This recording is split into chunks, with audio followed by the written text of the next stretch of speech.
And welcome to अपनी कक्षा। This is Bhanupriya Sharma और आज हम रिव्यू करने जा रहे हैं नेशनल डिफेंस एकेडमी को। So guys, before proceeding further मैं ये बता दूं कि this complete video is meant for boys. तो NDA Khadakwasla is at Pune.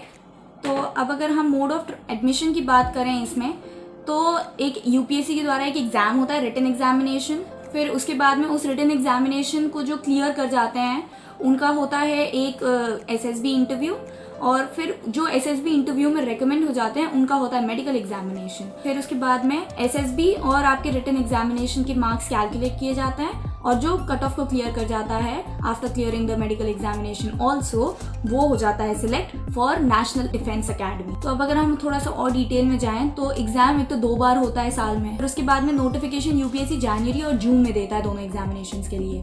तो इसके बाद अब तुम देखो यार, 5.5 से लेकर के 6 लाख तक लड़के इसको हर साल बैठते हैं एग्जाम में, और 7,000 7,500 बच्चे सिर्फ रिटन एग्जामिनेशन को क्लियर कर पाते हैं। रिजर्वेशन के नाम पे बस यहाँ पर एक थोड़ा सा रिलैक्सेशन दिया गया है। जनरल और OBC बॉयज़ के लिए the registration fee is ₹100 and ST/SCs के लिए इट्स कम्प्लीटली फ्री।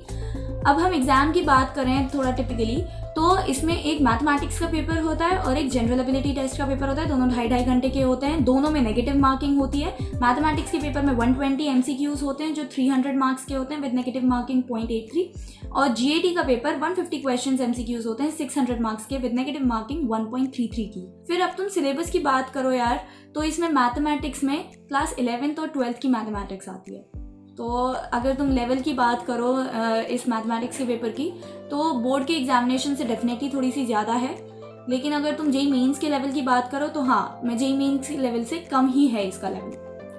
फिर इसके बाद अगर तुम GAT की बात करो तो उसके अंदर इंग्लिश आती है, जनरल नॉलेज आती है, फिजिक्स आती है, केमिस्ट्री आती है, जनरल साइंस आती है। तो ये जो जनरल साइंस, फिजिक्स, केमिस्ट्री है, ये 10th एंड बिलो लेवल की आती है। ज्योग्राफी और जनरल नॉलेज में बच्चों बेसिकली ये तुमसे हिस्ट्री पूछ लेते हैं, इंडियन पॉलिटी पूछ लेते हैं, और जो class 10th and below level पे तुमने ज्योग्राफी पढ़ी है और SST पढ़ी है वो पूछ लेते हैं। फिर उसके बाद में करंट अफेयर्स पूछ लिए जाते हैं। अब जो लैंग्वेज है एग्ज़ाम का वो इंग्लिश हिंदी दोनों में आता है। हाँ, इंग्लिश का पेपर ऑब्वियसली इंग्लिश में ही आएगा। अब तुम्हारा जब एक बार मैथमेटिक्स का कट ऑफ क्लियर हो जाता है उसके बाद ही तुम्हारा GAT का पेपर भी चेक किया जाता है। मतलब चेक करने के लिए भी एलिजिबिलिटी क्राइटेरिया रखा हुआ है उन्होंने। जब आपकी मैथमेटिक्स की कट ऑफ क्लियर हो जाएगी उसके बाद ही GAT की पेपर को चेक किया जाएगा। अब जब इसमें बच्चे क्लियर कर जाते हैं, जब आपका रिटन एग्जामिनेशन क्लियर हो जाता है उसके बाद बच्चों में होता है SSB क्या होता है? SSB is an interview, 5-day interview, जिसके अंदर आपकी पर्सनालिटी का चेक किया जाता है कि how exactly can you critically think, how exactly will you be responding to war like situations. थोड़ा पैनिक करने लगोगे क्या, मतलब किस तरीके के इंसान हो तुम, और तुम्हारा how exactly do you use your words, how well do you have command on your language. तो यही सब चीज़ें चेक की जाती हैं। अब बच्चों देखा जाए तो रिटन एग्जामिनेशन तुम्हारा 900 मार्क्स का, SSB भी तुम्हारा 900 मार्क्स का, टोटल हो जाते हैं तुम्हारे 1800 मार्क्स। तो जो भी इन दोनों एग्जाम्स की कट ऑफ को क्लियर कर लेता है टोटल मार्क्स 1800 में से, वो जाते हैं फिर मेडिकल एग्जामिनेशन के लिए। मेडिकल एग्जामिनेशन में बस तुम्हारा नॉर्मल बॉडी चेकअप होता है, उसमें देखा जाता है you are fit and fine और नॉट। तो जो भी मेडिकल एग्जामिनेशन भी क्लियर कर लेते हैं then only you get an admission at national defence academy. अब इस सब के लिए तुम लोगों को एलिजिबिलिटी क्राइटेरिया मीट करना होगा। या तो तुम सिटीजन ऑफ इंडिया होने चाहिए, या नेपाल या भूटान, या फिर you should have been Tibetan refugee who came to India before January 1, 1962। फिर उसके बाद में क्या कहते हैं, या फिर ये जो कंट्रीज़ हैं इनमें से कोई भी तुम माइग्रेंट होने चाहिए with an intention of permanent settlement in India. अच्छा, एज लिमिट भी है यहाँ पर 16.5 to 19.5 ईयर्स, यानी कि आप 12th अपीयरिंग से स्टार्ट होने चाहिए और तब भी आपकी एज इस इंटरवल में लाई करनी चाहिए, और उसके बाद में आप 19.5 ईयर्स तक की एज तक आप अपना एग्ज़ाम दे सकते हैं। अब एजुकेशन की एलिजिबिलिटी देखें तो आर्मी के लिए आप सिर्फ क्लास 12th अपीयरिंग या फिर क्लास 12th पास्ड होने चाहिए। लेकिन एयरफोर्स और नेवी के लिए ये तो है ही कि क्लास 12th अपीयरिंग या पास्ड होने चाहिए। आपके पास में mathematics and physics as a subject class 12th में होने चाहिए, तभी आप सिलेक्ट हो सकते हैं एयरफोर्स और नेवी के लिए। इसके बाद में आपका अनमैरिड होना बहुत ज़रूरी है। फिर SSB के बारे में यहाँ पे बताया हुआ है। फिर मेरिट लिस्ट इन सब के बेसिस पे प्रिपेयर की जाती है। आपके SSB इंटरव्यू और आपके रिटन एग्जामिनेशन के बेसिस पे जो इसको क्लियर कर लेता है वो आगे मेडिकल एग्जामिनेशन के लिए जाता है। मेडिकल एग्जाम भी क्लियर हो जाने के बाद में then the applicants are recommended for their respective service after SSB interview, कि जिसके लिए आपकी एलिजिबिलिटी बन रही है एयरफोर्स, नेवी या फिर आर्मी के लिए, उसमें आप सिलेक्ट हो जाते हैं। अब यार तुम अकेडमी के अंदर झांक के देखो थोड़ा सा, तो भाई अलग लेवल। यहाँ पे तुम ट्रेन किए जाते हो, किस तरीके की ट्रेनिंग होती है। आप क्लास 12वीं के आए हुए बच्चे हो तो तुमको एक कमीशन ऑफिसर में किस तरीके से बदलना है, इस तरीके की ट्रेनिंग यहाँ पे कराई जाती है। मतलब आउटडोर स्किल्स होती हैं, ड्रिल्स होती हैं, पीटीज होते हैं, एडवेंचरस गेम्स होते हैं, नॉर्मल स्पोर्ट्स होते हैं, आपको फॉरेन लैंग्वेजेस सिखाई जाती है। तो बेसिकली द इंटायर एम्फेसिस, सारा जोर तुम्हारी कैरेक्टर बिल्डिंग, तुम्हारी मेंटल और फिजिकल रोबस्टनेस, मतलब मेंटल और फिजिकल तरीके से तुमको प्रिपेयर किया जाता है to be a commissioned officer. फिर उसके बाद तुम्हारी लीडरशिप को डेवलप किया जाता है एंड योर ऑब्जर्वेशन स्किल्स को डेवलप किया जाता है। तो सब कुछ यहाँ पे बिल्कुल डिसिप्लिन्ड होना चाहिए, सेल्फ इम्प्रूवमेंट होना चाहिए, तभी तुम एक कमीशन्ड ऑफिसर के लिए तैयार किए जाते हो इस तरीके से। फिर उसके बाद में तुम कैंपस साइज देखोगे तो भैया तुम थोड़ी आंखें तुम्हारी चौंधिया जाएंगी, तुम भी कहोगे कि यार ये क्या हो गया। मतलब 7015 एकर्स की तो यहाँ पे कैंपस साइज़ है। जब तुम सबसे बड़ा आईआईटी देखते हो, दैट इज़ IIT खड़गपुर, वो 2100 एकर्स है। तो मतलब इस जैसे 3 IITs भी इसमें फिट ना हो पाए, मतलब इतना बड़ा है ये। फिर उसके बाद में तुम अगर सबसे बड़ा NIT देखते हो तो that is 800 acres, that is more than 9 NITs could be fit in this।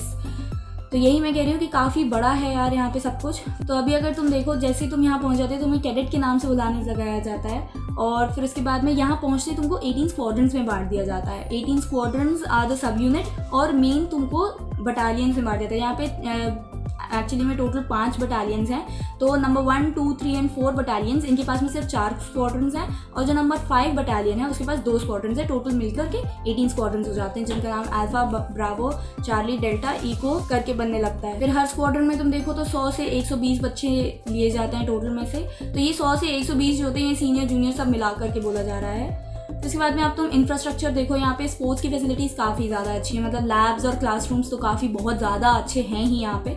यहाँ की जो स्पोर्ट्स फैसिलिटी वो कुछ ज़्यादा ही अच्छी है। मतलब 2 ओलंपिक साइज स्विमिंग पूल्स हैं यहाँ पे, जिम्नेशियम है, फिर उसके बाद में बहुत सारी फील्ड्स हैं फॉर हॉकी एंड फुटबॉल। बहुत सारी, एक नहीं दो नहीं, बहुत सारी फील्ड्स हैं। तुम खुद देखो, एक फुटबॉल फील्ड तुम्हारी कुछ 2 एकड़ की हो जाती है। तो there are 7000 of acres of land with NDA। तो तुम देखो कि काफ़ी सारी हॉकी और फुटबॉल फील्ड मिलती हैं यहाँ पे। इसके बाद में 2 पोलो ग्राउंड्स है जहाँ पे तुमको हॉर्स राइडिंग सिखाई जाती है, एक क्रिकेट स्टेडियम भी है, और बहुत सारे टेनिस कोर्ट्स और स्क्वॉश कोर्ट्स भी हैं। फिर इसके बाद में एकेडमिक वही नॉर्मल कॉलेज जैसा ही है सब कुछ यहाँ पे काफ़ी हद तक। तो एक टर्म होता है तुम्हारा स्प्रिंग का, एक होता है तुम्हारा ऑटम का, और फिर उसके बाद में ये 6 टर्म्स की ट्रेनिंग होती है, मतलब 3 साल की ट्रेनिंग होती है टोटल। फिर अब तुम अगर बात करो मेस की, तो मेस का खाना तो इज़ लाइक गुड ठीक ठाक, बट हेल्दी होता है, ये बात अलग है। वो तुम्हारी हेल्थ और डाइट के हिसाब से ही तुमको खाना देते हैं। But when you talk about mess at NDA, so it is actually the largest military mess in entire Asia. मतलब यहाँ पर 2100 कैडेट्स एक साथ एक बारी में बैठ करके खाना खा सकते हैं। और तुम खुद सोचो, 2100 कैडेट्स के लिए 3 बारी खाना बनता है, ब्रेकफास्ट, लंच एंड डिनर। तो तुम खुद सोच सकते हो कितनी बड़ी है यार, ये बहुत बढ़िया है, सही बता रहे हैं। फिर उसके बाद में अब तुम क्लब्स की बात करो, मतलब तुम खुद सोचते होंगे भाई नहीं यार, हमको कॉलेज में जाकर के खाली पढ़ाई नहीं करनी है, हमको ये कुछ भी करना है, ये सब भी करना है, वो सब भी करना है। तो यहाँ पर 2 तरह के क्लब्स भी हैं, आउटडोर क्लब्स, इंडोर क्लब्स। तो आउटडोर क्लब्स में ये सारे क्लब्स होते हैं, तुमको जो चाहिए तुम वो देख लो। फिर इंडोर क्लब्स में भी ये सब होता है, आर्ट्स, क्लासिकल म्यूजिक, फिर dramatics, design and craft, yoga and all. Public speaking में भी जाना होता है कई लोगों को। तो तुम खुद देखो कि तुमको जो जो चाहिए होता है वो सब कुछ यहाँ पे एक्चुअली तुमको पढ़ाई के साथ साथ तुम्हारी कैरेक्टर डेवलपमेंट पे काफ़ी ज़्यादा जोर दिया जा रहा है। तो तुम खुद देखो कि यहाँ पे एक गुरुकुल सिस्टम टाइप की एजुकेशन मिल रही है, जो नॉर्मल कॉलेजेस में एक्चुअली इवन IITs में नहीं मिल पाती है। फिर अब जब तुम 3 साल की ट्रेनिंग पूरी कर लेते हो, देन उसके बाद में एक पासिंग आउट परेड होती है, और उस पासिंग आउट परेड के बाद में the cadets are sent to their respective academy for training. तो कौन सी अकेडमीज है? एक तो Indian air force academy at Dundigal Hyderabad, उसके बाद इंडियन नेवल अकेडमी है, और फिर उसके बाद इंडियन मिलिट्री एकेडमी उत्तराखंड में, इनमें भेज दिया जाता है। तो यार ये जो पासिंग आउट परेड होती है ना, ये मतलब अलग ही लेवल कुछ होती है यार। तुमने बचपन में अपने फेयरवेल की बात की होगी कि हम क्लास 12 के बाद फेयरवेल करेंगे, तुमने कॉलेज की फ्रेशर्स पार्टीज़ के बारे में सुना होगा, तुमने कॉलेज के फेयरवेल्स के बारे में सुना होगा, लेकिन यार ये पासिंग आउट परेड ना कुछ अलग ही चीज़ है, मतलब कुछ और ही चीज़ है। इसमें इट्स अ 3 डे सेलिब्रेशन कि आप आए, आपने ट्रेनिंग लिया, उसके बाद में you are getting passed out of academy. तो इसके अंदर 3 डे सेलिब्रेशन होता है। On the first day there is a dinner night जिसमें there is a sort of prize distribution in the same mess. फिर उसके बाद में on the second day there is the famous NDA ball. इस NDA ball में DJ, नाच गाना सब कुछ होता है। And the best part is you can have a female companion with your self in this NDA ball. And then on the third day comes the parade. इसमें the cadets march, और फिर उसके बाद में तुम्हारे पेरेंट्स आए होते हैं, तुम्हारी रैंक लगती है तुम्हारे शोल्डर्स के बाद में। अगर हम फीस स्ट्रक्चर की बात करें तो एक आईआईटी की 4 साल की इंजीनियरिंग 8 लाख रुपए से कम की तो नहीं होती भैया। जहाँ पे भी मैंने देखा है 8 लाख रुपए से कम किसी भी फीस नहीं है। उसके बाद में आपका खुद का खर्चा, आपके घूमने फिरने का खर्चा, आपका सब कुछ खर्चा मिला करके ये 4 साल की engineering becomes worth of more than 10 lakh rupees. उसके बाद में भी अगर आपको पैकेज बहुत ज़्यादा अच्छा चाहिए, जैसे for example 15 lakh per annum type का सा, तो आपका बहुत ज़्यादा इंटेलिजेंट होना ज़रूरी है। Whereas if you talk about NDA, तो यहाँ का फीस स्ट्रक्चर 3 साल की ट्रेनिंग का 1.67 लाख इन टोटल। इसके अंदर ये सब कुछ पॉकेट अलाउंस, क्लोथिंग, इक्विपमेंट। अब यार क्लोथिंग की बात की जाए तो यहाँ पे दुनिया भर के तो कपड़े तुमको ऐसे ही मिल जाते हैं। मतलब जो तुमने 1.67 लाख दिया ना, इसमें तुम्हारी ट्रेनिंग की फ़ी, इसके अंदर तुम्हारी क्लोथिंग की फ़ी, इसके अंदर तुम्हारे इक्विपमेंट्स, जो तुम वहाँ पे गन्स यूज़ करना सीखोगे, जो तुम वहाँ पे एयरक्राफ्ट यूज़ करना सीखोगे, जो तुम वहाँ पे शिप्स को हैंडल करना सीखोगे, और जो तुम्हारी मेडिकल फैसिलिटीज़ होती हैं ड्यूरिंग दोज 3 ईयर्स, वो सब कुछ तुमको 1.67 लाख में मिला जा रहा है। और मतलब कपड़े भी एक्स्ट्रा मिलते हैं भाई वहाँ पे, मतलब सब कुछ एक्स्ट्रा मिलता है। तुम हॉस्टल की बात करोगे तो वहाँ पे सिंगल रूम है सबका, डबल की भी बात नहीं है, सिंगल रूम है। तुम अपने रूम में रहो, बिल्कुल फुल प्राइवेसी मिलेगी तुमको। या प्राइवेसी जैसा कुछ रहता ही नहीं है। खैर वहाँ पे सुबह 4 बजे जग करके अपना काम करके फिर उसके बाद में तुम इतना थक जाते हो रात के 10 बजे तक आते आते घर पे कि तुमको कुछ सूझता ही नहीं है, तुम चुपचाप सो जाते हो। फिर उसके बाद में अगर देखा जाए पॉकेट अलाउंस यहाँ पे 3000 पर मंथ का दिया गया है, विच इज़ रिफंडेबल। रिफंडेबल का मतलब ये है कि ये जो 3000 रुपये ना, ये तुमने खुद जमा किए हुए हैं एक्चुअली। तो ये तुमको हर महीना 3000 मिल जाता है। ये तुम्हारे खुद के जमा किए हुए पैसे हैं, ये तुम्हारे खुद के खर्चे के लिए पैसे हैं। मतलब वहाँ पे संडे छुट्टी होती है तो खूब जाओ, घूमो फिरो, मज़े करो। फिर अगर तुम स्टाइपेंड और सैलरी की बात करते हो तो यार वहाँ पे एनडीए में तो कोई स्टाइपेंड नहीं है, लेकिन जब तुम अपनी पासिंग आउट परेड के बाद में अपनी रिस्पेक्टिव अकेडमीज़ में जाते हो, तो मैं यहाँ पे आईएमए की बात कर रही हूँ। हर अपनी अकेडमी का स्टाइपेंड लेवल अलग है। तो आईएमए की यहाँ पे स्टाइपेंड होती है 56,100 पर मंथ का, जिसके अंदर तुम एक्चुअली 21,000 रुपये तुमको तुम्हारे हाथ में मिल जाते हैं। लेकिन बाकी जो पैसा होता है पर मंथ का, वो 1 साल की ट्रेनिंग के अंदर कलेक्ट होता रहता है, और इतना अप्रॉक्सीमेटली तुमको बाद में अपनी ट्रेनिंग के बाद मिल जाता है। और तुम्हारा वही मैं कह रही हूँ, इन दोनों का स्टाइपेंड डिवीजन तीनों का ही आईएमए, एएफए और आईएनए का अलग अलग है। अब यार तुम पे लेवल की बात करो, जो मेन चीज़ है, जो जिसकी बेसिस पे तुम अपने कॉलेज और अपनी फर्दर लाइफ चूज़ करते हो, इट इज़ कि यार तुम अपने आईआईटी से निकले, क्या गारंटी है? कोई गारंटी, कोई कॉलेज गारंटी नहीं लेता, कोई यूनिवर्सिटी गारंटी नहीं लेती है कि भैया हमारे यहाँ से बच्चा जब निकलेगा उसको 10 लाख रुपए पर एनम का ही पैकेज मिलेगा या अबव। ये तुम्हारी खुद की क्वालिटीज़ पे डिपेंड करता है कि किस तरीके का पैकेज तुम उठाते हो वहाँ से। वेयर एज इसको कान लगा के सुनना, जब तुम यहाँ से कमीशन ऑफिसर बन के निकलते हो, तो हम यहाँ पे आर्मी की बात कर रहे हैं, बाकी सबका अलग अलग होता है।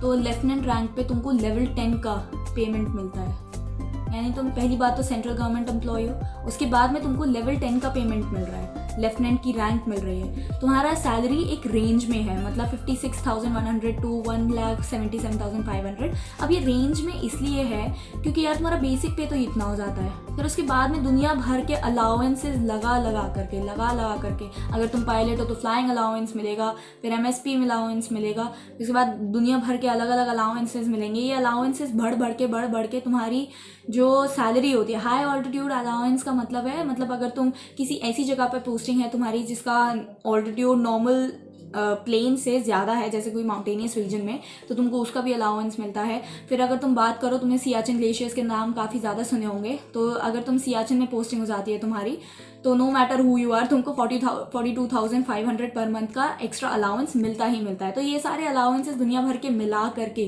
तुम्हारी ऑलरेडी सैलरी 80,000 85,000 तक बन चुकी है, पर मंथ की बात कर रहे हैं। फिर उसके बाद उसके ऊपर एडिशंस है। अगर तुम एक IIT से ग्रेजुएटेड इंजीनियर हो और तुमको 2 लाख पर महीना मिल रहा है, तो उसके अंदर तुम्हारा PF कट जाता है, तुम्हारा क्या कहते हैं इंश्योरेंस के अंदर तुम अपना इन्वेस्ट कर रहे होते हो। फिर तुम्हारी मेडिकल फैसिलिटीज़, अगर तुम्हारी एक दिन भी तुम एक एक्सीडेंट हो गया और तुम गलती से हॉस्पिटल चले गए किसी प्राइवेट वाले में, तो भैया 10-20 हज़ार से ज़्यादा तुम्हारे 10-20 हज़ार से कम तुम्हारे लगने वाले नहीं हैं। और 10-20 हज़ार तो मैंने ऐसे ही बता दिए हैं, वो क्या कहते हैं इससे ज़्यादा ही लगते हैं जनरली। प्राइवेट हॉस्पिटल्स का एक्सपीरियंस है, मानो मेरी बात, मुझे डिफेंस और प्राइवेट हॉस्पिटल्स दोनों का एक्सपीरियंस है। तो इस बात को काफ़ी हद तक समझो कि तुम्हारे बाहर के खर्चे दुनिया भर के इतने ज़्यादा हो जाते हैं कि तुम्हारे पास अपने खुद के खर्चों के लिए पैसे काफ़ी कमी पड़ जाती है। वेराज अगर जब तुम एक कमीशन ऑफिसर हो और तुम्हारी सैलरी ऑलरेडी 80 to 85,000 बन रही है सारे अलाउंसेस को मिला करके, तो इसके अंदर तुम्हारी जो मेडिकल फैसिलिटीज़ हैं वो अलग हैं। मेडिकल फैसिलिटीज़ इन 85,000 और 90,000 में नहीं आ रही है, वो तुमको ऑलरेडी मिली अलग तरीके से दी जा रही है। फिर उसके बाद में तुम्हारे यहाँ पे CSD कैंटीन्स होती हैं। भैया कैंटीन्स के बारे में तो तुमने पक्का सुना होगा कि भैया कैंटीन से सामान दिलाते। तुम्हारा कोई भी डिफेंस ब्रैट दोस्त होता है तो तुमने पक्का एक बार ही तो उससे ज़रूर कहा होता है कि यार कैंटीन से कुछ तो सामान दिला दे। मुझसे भी कई लोगों ने कहा था कि यार ये दिला दे वो दिला दे। फिर उसके बाद में तुम्हारे शॉपिंग कॉम्प्लेक्सेस तुम्हारे अंदर ही होते हैं। और यार तुमको कमीशनड ऑफिसर हो, तुमको जब रेजिडेंशियल एरियाज़ में तुमको घर मिलता है तो तुम्हारा घर का खर्चा, अगर तुम एक IIT ग्रेजुएट हो तो खुद से निकालना होता है, उन्हीं 2 लाख रुपयों में से निकलता है वो। वेराज तुम्हारे एज अ डिफेंस ऑफिसर तुम्हारा 85,000 अभी भी सेफ रखा है और तुमको बंगला जैसा घर मिलता है भाई, 3 BHK at the age of 22 और 23। क्या चाहते हो यार, क्या और ज़िंदगी से चाहते क्या हो? मतलब जो तुम चाहते थे सारी एडवेंचरस लाइफ तुम्हें मिल रही है, तुम्हारा पे बहुत अच्छा है, सब कुछ बहुत अच्छा है। तो what exactly do you waiting for? जाओ और जा कर के फॉर्म भरना भाई। अगली बार जब भी नोटिफिकेशन निकलेगा, अभी तो कोरोना की वजह से वे वेटिंग ऑल, तो बस जाओ फॉर्म भरो और फोड़ दो यार। It's all up to you, तुम्हारे ऊपर है तुम किस तरीके से पढ़ाई करते हो, तुम किस तरीके से प्रिपेयर करते हो अपने आप को to be a commissioned officer. ऐसे ही थोड़ा इतना भी आसान नहीं है जितना तुम सोच रहे हो और इतना भी मुश्किल नहीं है जितना तुमको लग रहा है। JEE मेंस के लेवल से काफ़ी नीचे आता है इसका रिटन एग्जामिनेशन और बोर्ड से थोड़ा सा ऊपर आता है। तो बोर्ड से थोड़ा सा ऊपर के लिए तो सभी बच्चे पढ़ रहे होते हैं। और देखो यार, यहाँ पे किसी भी तरह का रिजर्वेशन नहीं है, किसी भी तरह की कोई भी हर्डल है ही नहीं इस पूरे प्रोसीजर में। बस इट्स ऑल यू, तुम किस तरीके के हो, तुम किस तरीके की प्रिपरेशन किया है, it all depends on that. तो आई बिलीव अब तक सारे डाउट्स क्लियर हो गए होंगे। If there are any other doubts then please write it in the comment section and do not forget to subscribe. Thank you.